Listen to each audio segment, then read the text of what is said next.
것보다 나으니라. 아멘. 자리에 앉겠습니다. 그들이 두려워하는 것을 두려워하지 말며라는 제목으로 하나님 말씀을 나누려고 합니다. 14절에 있는 문장인데요. 14절 다 같이 한번 읽어보겠습니다. 그들이 두려워하는 것을 두려워하지 말며 근심하지 말고. 그래서 그들은 모든 사람들을 의미합니다. 사도 베드로가 믿는 사람들에게 얘기하는 거예요. 믿지 않는 자들이 두려워하는 것을 두려워하지 말라라고 얘기하는 것이죠. 세상에 공포증이 참 많습니다. 다음 슬라이드요. 보니까 심리학 책을 뒤져보니까 628가지 공포증이 있대요. 고소공포증, 환공포증, 공황장애증, 불안장애란 말 들어보셨죠? 불안장애가 공포증에 들어갑니다. 그것을 밀폐의 공포증이라서 견디지를 못하는 것이죠. 근데 공포증 혹은 불안장애가 매년마다 늘어나고 있습니다. 보이시나 모르겠는데 건강보험 심사원 자료에 따르면은 불안장애로 치료받는 사람들이 매년마다 31% 혹은 32%가 증가하고 있습니다. 굉장히 많이 증가하고 있는 것이죠. 감당이 안 되는 거예요. 그 중에 공포증이 아니라 사회공포증이라는 게 있습니다. 다음 슬라이드요. 사회공포증은 흔히 말하면은 인정받지 못할까봐 두려워하는 겁니다. 내가 실패할까봐, 내 인생이 낙오할까봐, 내 인생에 보잘것 없을까봐, 회사에서 날 인정하지 못할까봐. 그게 사회공포증입니다. 근데 사회공포증을 보다 보면은 이 사회공포증이 언제 시작하느냐면은 보통 중학교 1학년 때 시작합니다. 더 빠르게는 초등학교 고학년 때 시작합니다. 그때부터 애들이 알아요. 내가 인정받지 못하면은 나는 무너지겠구나. 그러니까 본능적으로 안다는 거예요. 정리는 안 되는데 인정받고 싶어 해요. 인정받아야지만 살 수 있을 것 같아요. 인정받지 못하면은 이게 사회공포증이 다른 말이 대인기피증이거든요. 혹은 회피성 성격장애. 회피하게 되죠. 이 사람 날 버릴까봐, 이 사람 날 무시할까봐, 이 사람 날 조롱할까봐. 저도 좀 있는 것 같아요. 뒤져보다 보니까. 그 사회공포증을 쭉 찾아보면 모든 인간에게 필요한 4가지 인정이 있다고 얘기합니다. 다음 슬라이드요. 가장 첫 번째 인정이 부모님께 받는 인정이에요. 그러니까 부모님 날 자랑스럽게 여겨야 돼요. 부모님 날 인정해줘야 돼요. 부모님이 참 나는 네가 참 자랑스러워. 넌 잘 살고 나보다 잘 살고 있는 것. 이 말 들어야 된다는 거죠. 여러분 제가 아는 한 부모님께 인정받지 못했는데 마음이 편한 사람은 아무도 없습니다. 자기는 괜찮다고 얘기하는데 뭔가 늘 분노가 오든 인간이 차가워지든 분노도 2가지가 있거든요. 막 화를 내는 분노가 있고 어떤 사람 막 차가워요. 냉소적이에요. 쌓고 있다가 뻥 터진 사람도 있고. 부모님께 인정받지 못하면은 마음이 편할 수가 없습니다. 두 번째로 인정받는 곳이 직장이죠. 직장 여러분 아마 우리 세대는 똑같을 겁니다. 우리는 직장에서 대부분의 시간을 보내요. 하루에서. 근데 이 직장에서 인정받지 못하면은 마음이 무너집니다. 제가 예전 부목사로 있을 때 저희 교회에 제가 했던 교회에 부목사님 몇 분 계셨는데 그중에 한 분이 늘 얼굴이 어두웠어요. 왜냐면 늘 담임 목사님이 혼났거든요. 같이 회의를 하다 보면 늘 그분만 혼나요. 계속 혼나요. 왜 X 목사는 그분이 얼굴이 늘 어두웠어요. 그러니까 얼굴이 타서 어두운 게 아니라 그냥 마음이 죽어 있는 거예요. 그럼 직장에서 인정받지 못하면은 마음이 죽어갑니다.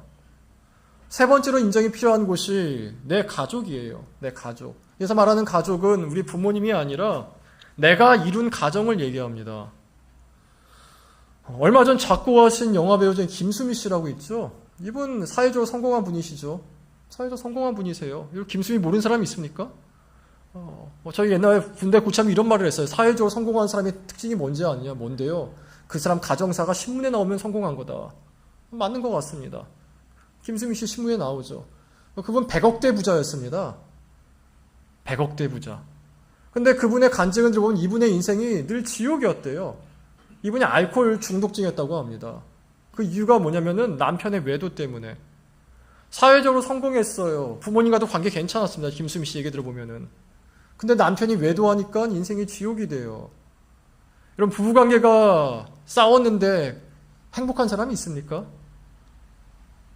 불가능합니다. 자식이 집을 나갔는데 행복할 것 같습니까? 예전에 만났던 장로님 한분 얘기했을 거예요. 집에 차가 3대인가 4대가 있으신 분이셨습니다. 가족은 3명인데 집에 방이 16칸 있었어요. 근데 그분 아들이 하나 있었는데 마약 중독자였어요. 맨날 교회에 와서 정말 괴롭듯이 기도하십니다. 여러분, 아무리 부모님께 인정받고 직장에서 내가 성공했다 한들 가정에서 무너져 버리면 마음은 죽어버립니다. 가화만성이 괜히 있는 게 아니에요. 4번째로 인정이 필요한 곳이 뭐냐면 나 자신이에요. 그러니까 내가 내 삶이 자랑스러워야 돼요. 내 삶이 내가 뿌듯해야 돼요. 조정민 씨라고 계십니다. 목사님이신데 이분이 원래 MBC 기자였거든요. MBC 기자이면서 경향신문 주필이기도 했어요. 쓰는 기자이기도 했어요. 근데 이분이 이제 경향신문하고 MBC가 나뉘면서 MBC로 가셨는데 이분이 그런 얘기를 합니다. 자기가 언론인으로 탑을 찍어보고 싶었대요. 언론인으로 탑을 찍어보고 싶어가지고 정말 열심히 했다는 거죠. 근데 한 번은 부실공사가 있어가지고 취재하러 갔는데 자기가 보다 정말 부실하게 집을 만들었대요. 너무 감리도 부실하고 철근 들어가는 곳에 이상한 거 들어가 있고 그걸 다 취재해가지고 가려고 했는데 그 건설공사 하시는 분이 봉투를 하나 주더라는 거죠. 봉투를 주면서 좀 잘 좀 써달라고. 근데 이것을 보고 조정민 목사님께서 내가 언론인으로 탑을 찍으려고 하는데 이런 거 받을 수가 없다 해서 거절하셨대요. 난 정직하게 취재해서 정직하게 보도할 거라고. 근데 그래서 그분이 취재하게 그대로 기사로 나갔느냐? 아니요, 안 나갔습니다. 못 나갔어요. 왜냐하면 그 건설회사에서 그 조정민 목사님 위에 있던 사람들 쫘라락 뇌물을 다 먹여버린 거죠. 뇌물을 먹여버리니까 나갈 수가 없더래요. 그리고 오히려 자신이 정직하게 보도하려는 것이 윗줄에 찍혀가지고 흔히 말하는 왕따와 비슷한 걸 당했다고 합니다. 너만 더럽냐? 너만 깨끗하냐? 우리만 더럽냐? 이러면서요. 그때부터 이분이 마음을 바꿨대요. 내가 뇌물을 받아서야지만 승진할 수 있다면은 난 뇌물을 받겠다. 뇌물을 받았답니다. 자신이 모든 보도를 할 때 뇌물을 받고 하셨대요. 근데 결국은 사장까지 갔죠. 몰라도 이분이 무한도전에도 나오셨다면서요. 찍어보니까. 승진했습니다. 사장까지 갔습니다. 월급도 많이 받아가지고 아이들도 다 잘 키웠어요. 근데 문제는 뭐냐면 자신이 부끄럽더래요. 내가 정말 기자일까? 이 질문에 미치겠더라는 것이죠. 이분이 그렇게 술을 많이 마셨다고 합니다. 술이라도 마셔야지 내가 일하는 의미를 찾을 수 있을 것 같아가지고 평일엔 매일 술 마시고 월급은 주고 부수입 있는 거는 다 술 마시거나 골프 치러 다니고 성공했습니다. 가족도 괜찮습니다. 근데 내가 창피해요. 내가 부끄러워요. 미치겠다라는 거죠. 여러분, 우리는 나 자신의 인정도 필요해요. 내 삶이 내가 떳떳해야 돼요. 내 삶이 내가 자랑스러워야 돼요. 부모님, 직장, 가족, 나 자신, 이 4가지 영역에서 우린 다 인정이 필요합니다. 인정이 필요한데 문제가 뭐냐면 이 4개를 다 잡으려다가 4개를 다 놓치는 게 더 많다는 거예요. 직장에서 인정받으려고 하니까 가정이 무너지더라. 아주 흔한 얘기죠. 부모님께 인정받으려고 하니 내 마음이 죽어가더라. 한 명문대생 이야기입니다.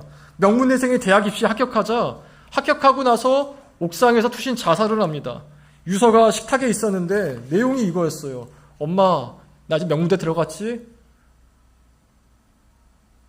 이제 됐지? 그리고 자살했습니다. 뭐죠? 부모님께 인정받으려고 하는데 내 마음은 감당을 못하더라는 거예요. 또 어떤 인정은 이미 늦었죠. 아무리 해도 부모님이 나에게 타박만 해요. 저희 스승님이 계셨는데 이분이 서울권 대학에 수석 입학했거든요. 잘한 거죠. 여러분, 전액장학금 받고 하면 굉장히 잘한 거예요. 서울권 대학에서. 그 대학 증명, 그 입학증을 다 갖고 왔는데 그 어머니가 시장에 장사하시면 되게 억척스러우셨거든요. 그 대학 입학증을 수석 그 전액장학금 딱 갖고 와서 보여주면 어머니가 하신 말이 야, 네 머리 꼬라지가 그게 뭐냐? 그러다 그 당시 80년대여가지고 머리를 길게 다니셨대요. 어머니는 수석 입학했다는 그 대학 입학증은 보지 않으시고 늘 책망만 해요. 늘 못하는 것만 봐요. 늘 부족해 보여요. 부모님한테는. 그러니까 인정받기를 나중에 포기하셨대요. 우리 부모님은 뭘 해도 날 인정해주지 않는구나. 내가 뭘 해도 만족하지 못하시는구나. 그러니까 방황하셨다는 거예요. 어떤 건 불가능해요. 또 직장도 마찬가지죠. 어떤 직장은요, 내 능력으로 안 되는 경우도 많아요. 굉장히 많아요. 아무리 해도 나보다 너무 잘하는 사람이 있어. 그 살리에라는 음악가 아십니까? 살리에르? 모차르트와 함께 오스트리아 빈에 있던 음악가였죠. 당시 그 살리에르가 궁중음악가였어요. 나름 인정받았습니다. 근데 모차르트가 나타났어. 모차르트 보면요, 4살 때부터 작곡을 합니다. 4살이면요, 지금 라유리가 4살인가? 라유리 3살인가요? 5살인가요? 라유리 때부터 작곡한 거예요. 라유리 때부터. 작곡을 해가지고 피아노 악보를 썼어요. 그 사람은 어떻게 경쟁을 해요? 살리에르는 어떻게도 할 수 없을 정도로 낙담한 그게 영화로 나올 정도였죠. 나중에 보면은. 그런 경우도 있어요. 내가 어떻게 해도 안 돼요. 그리고 또 아까 말씀드린 대로 가정에서 인정받으려 보면은 직장을 놓쳐버리기도 하고, 직장에서 인정받으려면 가정을 놓쳐버리기도 하고, 이 4가지가 서로 다 다른 방향으로 나를 땡겨갑니다. 이러한 현실에 대해서 성경이 제시한 해결 방안이 뭐냐면은 4가지 인정을 쫓는 게 아니라 하나님께 인정받는 삶을 살아가라라는 거예요. 부모님께 인정받으려고 하느냐, 직장에서 인정받으려고 하느냐, 다 좋다. 그러나 그것 위에 하나님께 인정받는 삶을 먼저 살아가라라는 겁니다. 하나님께 인정받는 삶이 뭐냐면은 예수님을 나의 소망으로 삼는 거예요. 내 인생의 소망이 뭐다? 예수님이다. 내 인생의 유일한 소망은 예수님이시다. 예수님을 나의 소망으로 삼아서 부모님이나 직장이나 나의 가정이나 나 자신을 인정받으려고 하는 그 모든 욕구 가운데 하나님 말씀에 순종하는 것부터 살아보라라는 것이죠. 그렇게 하나님 말씀에 순종하는 살아가는 삶을 성경은 이렇게 얘기해요. 거룩한 삶이라고. 15절 전반부 읽어보겠습니다. 다 같이 읽습니다. 너희 마음에 그리스도를 주로 삼아 거룩하게 하고, 마음의 직장을 주로 삼아, 너희 마음의 부모님을 주로 삼아, 너희 마음에 너희 성공을 주로 삼아, 너희 마음 가운데 부모님 인정받는 걸 주로 삼아가 아니라 너희 마음 가운데 그리스도를 주로 삼아서 거룩하게 살래요. 말씀에 순종하는 삶 살라는 거예요. 말씀에 순종하는 삶. 너희 나 인정 못 받아가지고 만족하지 못하는 게 있느냐? 그거 쫓아가지 말고 예수님 따라가라는 거. 여러분, 왜 예수님을 나의 소망으로 삼았는지 아십니까? 그분만이 우리 인생을 가장 선한 길로 이끌어 가세요. 우리 중에 미래를 아는 사람은 아무도 없습니다. 이것이 지금 이 선택이 최전의 선택, 우리는 선택 생각하겠죠. 그러나 그 선택이 최고의 선택이다 생각할 수 있는 사람 아무도 없어요. 우리가 할 수 있는 최고의 선택은 뭐냐면 기도한 다음에 주님 말씀에 순종하는 것이에요.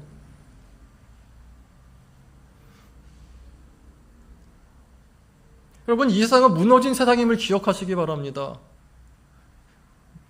만족할 수 있는 남편 없습니다. 만족할 수 있는 아내 없습니다. 만족할 수 있는 직장 없습니다. 그냥 없어요. 늘 허무함은 있고 늘 빈 공간이 있어요. 거기에 그 사람에게 소망을 품지 않고 예수님 따라가 보세요. 예수님 품어보세요.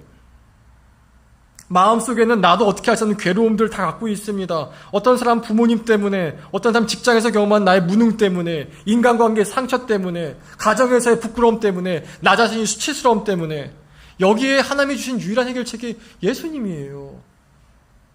예수님, 하나님께서 우리에게 예수님을 모든 것의 해결책을 주셨어요. 모든 것의 해결책으로. 그저 예수 믿으면 좋게 살게 이게 아니라 이 땅 가운데서 살 수 있는 모든 문제 해결이 예수님이에요. 아까 김수미 씨 얘기했죠. 지난주에 돌아가셨다는 얘기를 들었고 제가 유언이 뭔지 찾아봤습니다. 김수미 씨의 유언은 무엇이었을까? 여러분, 김수미 씨 유언이 뭔지 아십니까? 돌아가시니 이렇게 말씀하셨대요. 찬송가 489장 요단강 건너 만나보자. 아이들한테 자기가 이렇게 얘기했대요. 우리 요단강 건너서 만나자. 그게 유언이었대요. 김수미 씨가 말씀드린 대로 이분은 알코올 중독자였습니다. 100억대 부자였고 유명하지만 알코올 중독자였어요. 근데 이분이 2016년에 이분의 간증에 따르면 예수님을 만났습니다. 만나긴 계기도 이래요. 우연히 교회가 찬송가를 들었는데 아까 우리 예찬이가 부른 거 내가 믿고 또 의지함은 이걸 들으셨대요. 이거 첫 가족이 어떻게 되죠? 하나님의 은혜로 있을 데 없는 자, 이게 시작이잖아요. 이걸 처음에 딱 듣는데 이게 그 찬송가 한 구절에서 하나님이 그냥 꽉 하고 때리시더래요. 하나님이 날 구원하셨구나. 날 구원하셨구나. 날 구원하셨구나. 그때부터 두 가지 기적이 일어났는데 첫 번째는 술이 그렇게 싫더랍니다. 알코올 중독자들도 술 끊어야 되는 거 알아요. 자기가 못 끊는 거예요. 중독이 다 그렇죠. 게임 중독이 뭐죠? 게임하면 안 되는 거 알아요. 근데 스스로 게임을 못 끊어요. 알코올 중독 본인도 알았다는 거예요. 근데 이 하나님 만나고 나음부터 술이 역겨워지더래요. 이분 말이 그래요. 술이 역겨워지더래요. 평생 먹었던 그 술이 그렇게 역겹더래요. 그리고 남편이 밉지 않더래요. 그때부터. 그냥 밉지 않더래요. 그냥 흘려보내더래요. 남편이 그냥 그게 그 사람 인생이거든 흘려보내게 되더라라는 것입니다. 가정에 인정받지 못했어요. 남편에게 사랑받지 못했어요. 여자로서는 어떻게 보면 굉장히 가슴 아픈 일이 아닙니까? 그런데 그냥 그게 흘려보내지더래요. 아까 우리 스승님 얘기했었죠. 우리 스승님은 부모님께 평생 인정받은 적이 없어요. 대학 수석으로 입학했고 대학 3등으로 졸업했는데 한 번도 칭찬받은 적이 없대요. 부모님, 어머니한테. 근데 이분이 어떻게 했느냐? 그날 어느 날 갑자기 엄마 아빠가 불쌍해 보이더래요. 아버지는 보이지도 못했고 엄마가 불쌍해 보이더래요. 불쌍해 보이고 그냥 사랑하려고 품게 되더래요. 품게 되니까 이 사람 어머니가 뭔 말을 하더라도 그냥 그것에 이제 개의치 않게 되더래요. 그래서 어머니를 품어버렸대요. 그래서 스승님이 저한테 그런 말씀하셨어요. 민근아, 언젠가 너도 너희 어머니의 멘토가 되어드려야 돼. 이해되십니까? 자녀가 부모의 멘토가 되어주래요. 자녀가 부모의 영적 멘토가 되어주래요. 근데 자기는 그렇게 했다는 거예요. 어머니 회복을 내가 시켜드렸어. 어머니 내적 치유를 내가 시켜드렸어. 그럼 불가능하지 않아요. 저도 이거 믿고 어머니 아버지 전도했어요. 여러분의 부모님께 여러분께 얼마나 인정받을지 모르겠습니다. 근데 여러분 기억하십시오. 여러분이 예수 믿었으면요. 여러분이 어머니 아버지 내적 치유시켜드릴 수 있어요. 그게 예수를 나의 소망으로 삼았을 때 내게 일어난 일들이에요. 여러분 예수님을 나의 소망으로 삼아 보시기 바랍니다. 그리고 그분이 이끄시는 대로 삶을 살아가 보세요. 그 네 가지가 다 채워지거나 아니면 채워지지 않는 곳에서 오히려 내가 너무 커져가지고 그것이 되게 작게 보이게 될 거예요. 여러분 스스로를 지혜롭다 여기지 마시고 하나님을 소망으로 삼으시기 바랍니다. 반드시 여러분 하나님을 소망으로 삼으셔야 돼요. 반드시 삼으시기 바랍니다. 예수님을 나의 소망으로 삼는 첫 번째 단계가 여기 있어요. 예수님을 만나는 거예요. 정확히 예수를 만나는 자리에 나가는 거죠. 예수님 만나는 거 되게 쉽습니다. 성경을 읽으세요. 성경을 읽고 기도하세요. 예수님 만나는 데는 다른 방법이 없습니다. 제가 지난주인가 올린 동영상 중에 하나 그게 있었죠. 한 게이 크리스찬이 나와가지고 나는 예수님 믿는 사람이다. 내 안에 성령이 있다 얘기했을 때 물어봅니다. 당신이 게이 동성애를 하고 있는데 어떻게 성령이 있다고 얘기할 수 있냐 이게. 나는 영적 경험이 있다 이렇게 얘기해요. 영적 경험이 있다. 그 영적 경험을 성경으로 풀 수 있겠냐? 아니 풀 수는 없다. 근데 그건 성경을 우상하는 거다. 내 영적 경험만 난 충분하다 이렇게 얘기하는 게 있었어요. 여러분 그거는 하나님 만난 게 아니에요. 그거는 악령이 역사한 걸 수도 있어요. 여러분 방언 있지 않습니까? 이슬람에도 방언 있는 거 아십니까? 불교에도 방언 있어요. 무당들도 방언하는 거 아세요? 하나님 만나는 제일 정석적이고 제일 성경이 말하는 방식은요. 성경을 읽고 기도하는 거예요. 성경을 읽고 기도하는 것이 주님 만나주세요. 우리 예레미야서 3장 3절 한번 읽어보겠습니다. 다 같이 읽겠습니다. 너는 내게 부르짖으라. 내가 내게 응답하겠고 내가 알지 못하는 크고 은밀한 일을 내게 보이리라. 하나님 만나고 싶으십니까? 기도하십시오. 기도하지 않으면 하나님 만날 수 없습니다. 그냥 하나님 가만히 있으니까 만나주시겠지? 아니에요. 하나님 가만히 있으면 만나주시는 분 아니세요. 그건 맨 처음 믿을 때예요. 맨 처음 믿을 때 내가 하나님 정말 계실까 할 때는 그때는 그냥 만나주세요. 근데 그 다음에 하나님 만나고 싶으시면요, 여러분 몸부림치셔야 돼요. 주 앞에 나와야 돼요. 잠언 8장 17절 읽어보겠습니다. 시작. 나를 간절히 찾는 자가 나를 만날 것이니라. 여러분, 나를 간절히 찾는 자가 나를 만나요. 나를 간절히 찾아야 나를 만나요. 찾지 않으면 만날 수가 없어요. 가끔 병상에 있거나 너무 힘든 사람들이 기도하다가 주님 만나서 회복되는 경우들이 있죠. 왜 그렇습니까? 간절히 찾아서 그래요. 간절히 찾아서. 제가 여러분에게 목회를 하는 단 하나의 이유가 있다면은 여기서 여러분이 주님 만나고 서로 살아가는 모습, 이게 전 제일 큰 목표예요. 여러분이 주님 만나고 말씀과 기도를 통해 주님 만나고 서로 사랑하는 모습 보는 게 전 제일 기쁘고 행복해요. 여러분 주님 한번 찾아보세요. 그럼 만나보세요. 그게 예수님을 나의 소망으로 삼는 첫 번째 단계입니다. 여러분 예수님을 만나게 되면은 두 가지를 알게 될 건데, 첫 번째가 하나님이 나를 지금 너무 사랑하시는구나가 보여요. 하나님이 나를 지금 너무 사랑하시는구나. 너무 사랑하시는. 여러분 사랑받아 봤습니까? 마지막으로 내가 사랑받고 있구나라고 경험한 게 언제세요? 다른 말로 해드릴까요? 마지막으로 어떤 존재가 나를 되게 자랑스러워하고 있구나, 뿌듯해하고 있구나, 언제세요?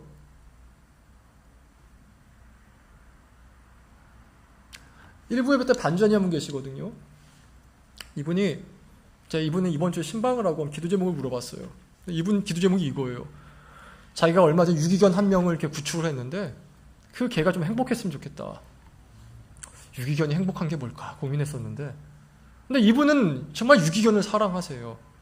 근데 여러분 한번 생각해 보세요. 이분이 지금 키우는 게 유기견이거든요. 172가. 이분이 유기견을 구출해가지고 애를 강아지를 돌보고 있는 이유가 뭘 것 같아요? 이 개를 잘 키워가지고 비싸게 팔아먹으려고? 이 개를 잘 키워가지고 고기는 탕 끓여 먹고 껍질은 가방 만들려고? 아니죠. 유기견을 구출해 키우는 이유는 단 하나예요. 그냥 얘가 잘 먹고 잘 커서 잘 살만 주면은 유기견 구한 사람이 행복해 해요. 여러분 그게 하나님이 우리를 보시는 마음이에요. 하나님 우리를 보실 때 어떻게 보는지 아십니까? 그냥 나와 함께해서 기쁘게 보시는 그 마음만, 기쁘게 살아가는 그 모습만으로 하나님은 충분히 행복하세요. 그러니까 하나님은요 되게 우리에 대한 만족이 되게 쉬워요. 사람 만족시키는 끝이 없거든요. 아내를 완벽하게 만족시키는 남편이 있습니까? 결혼하신 남편분들 아내를 만족시킬 수 있는 방법이 있습니까? 거꾸로 완벽히 만족시켜주는 아내가 있습니까? 남편을? 없어요. 여러분 부모를 완벽히 만족시킨 자녀가 있을 것 같아요? 여러분 부모님 만족하시던가요?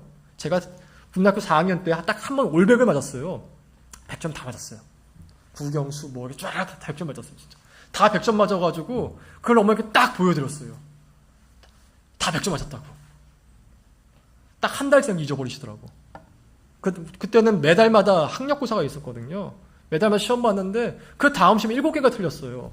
틀렸는데 7개가 뭐냐고! 너 대학을 가겠냐고! 사람은 만족이 안 돼요. 또 거꾸로 자녀를 완전히 만족시키는 부모가 있을 것 같습니까? 없어요. 근데 하나님은 내가 하나님과 함께하는 그 자체만으로 기뻐하세요. 하나님은 그저 내가 하나님과 동행하고자 하는 그 마음만으로도 너무 기뻐하세요. 하나님은 그래서 하나님께 나가면은 그냥 나 존재만으로 얼마나 나를 사랑하시는지 알아요. 전 세계 인구가 약 75억쯤 있다고 합니다. 우리가 생각할 땐 이 75억 가운데 나 한 사람이 있어봤자 없어봤자 별거 아닌 것 같죠. 근데 하나님 마음은 그렇지가 않아요. 다음 슬라이드요. 다음 슬라이드요. 제가 아프리카에 있을 때 저희 팀이 키우는 개가 한 마리 있었습니다. 원래 아프리카는 개를 되게 하찮게 여겨요. 이렇게 키우질 않아요. 개를 먹기도 하지만 더럽다 그래가지고 개거만 때립니다. 이렇게 절로 가라고. 근데 저희는 대부분이 서양 사람들이었어가지고 개를 키웠거든요. 개를 키웠는데 그 개가 아기를 낳는데 7마리를 낳았어요. 7마리 낳았어. 7마리 낳았는데 개 엄마가 뭐 문제가 있었는지 아기를 낳고 한 이틀인가 하루 만에 죽었어요. 낳은 날 죽었나 낳은 다음 날 죽었나 죽어버렸습니다. 여러분, 새끼 강아지가 젖 못된 채로 있으면 금방 죽는 거 아시죠? 애기는 반드시, 강아지는 반드시 엄마가 필요해요. 거의 죽습니다. 우리가 그걸 알았지만 어떻게든 7마리 살아보려고 별 노력을 다 했어요. 진짜 막 우리가 안고 자기도 하고 뭐 이렇게 다 했거든요. 근데 7마리가 차례대로 죽기 시작했습니다. 첫날 1마리가 죽고, 둘째 날 또 1마리가 죽고, 셋째 날 또 1마리가 죽고.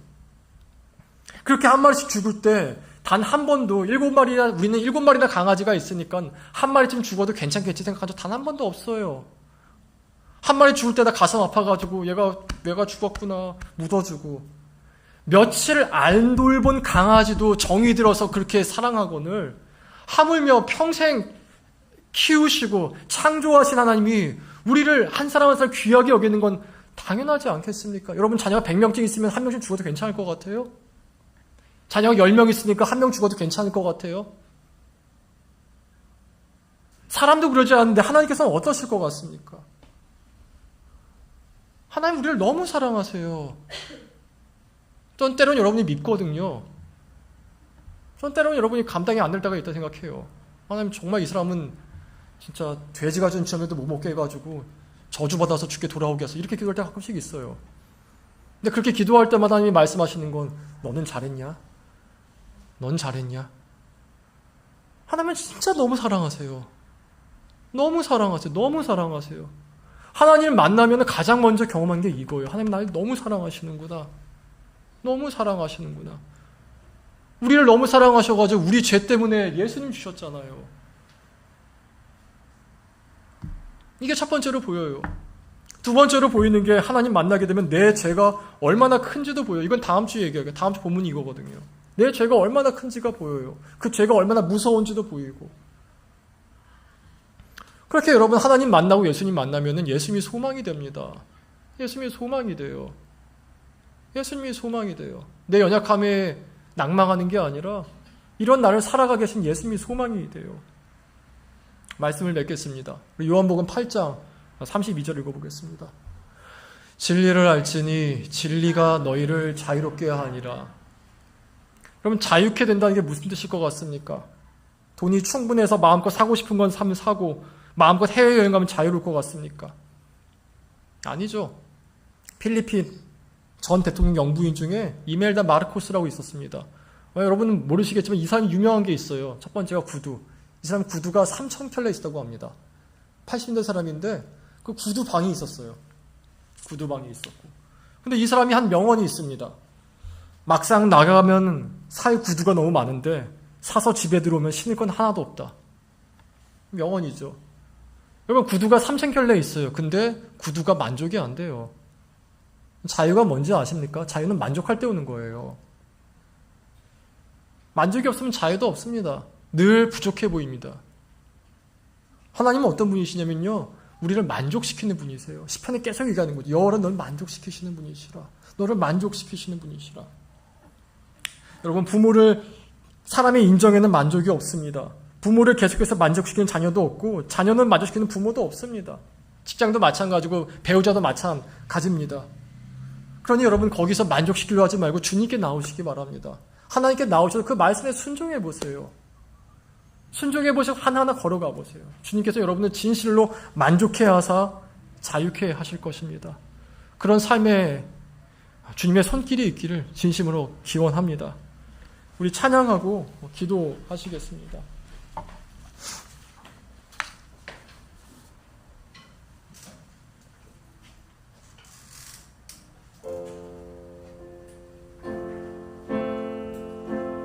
한 번 더 반주합니다.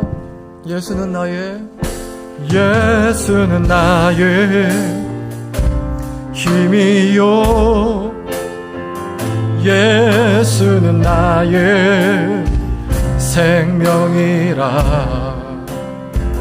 예수는 나의